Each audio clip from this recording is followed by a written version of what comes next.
பெருமானா ஸல்லல்லாஹு அலைஹி வஸல்லம் அவர்களிடத்தில் அல்லாஹ் சொன்னான், சஹாபாக்களை பார்த்து சொன்னான், லா தர்ஃபஉ அஸ்வாத்தகும் ஃபௌக ஸௌத்தின் நபி, நபியினுடைய சப்தத்துக்கு முன்னால் உங்களுடைய சப்தத்தை நீங்கள் உயர்த்தாதீர்கள்.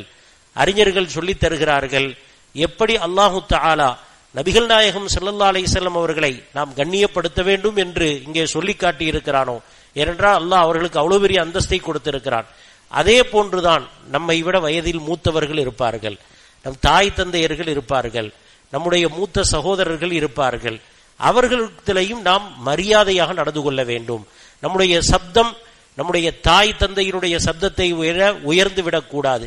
யார் தன்னுடைய குரலை தன் தாய் தந்தையர்களுக்கு குரலை விட உயர்த்துகிறானோ அவன் நிச்சயமாக அவர்களுடைய மரியாதையை குலைத்து விட்டான். தாய் தந்தையர்களிடத்தில் எப்படி பேச வேண்டும் இதன் மூலமாக அல்லாஹ் நமக்கு சொல்லி காட்டுகிறான். எப்படி நடந்து கொள்ள வேண்டும் இதன் மூலமாக அல்லாஹ் நமக்கு சொல்லி காட்டுகிறான்.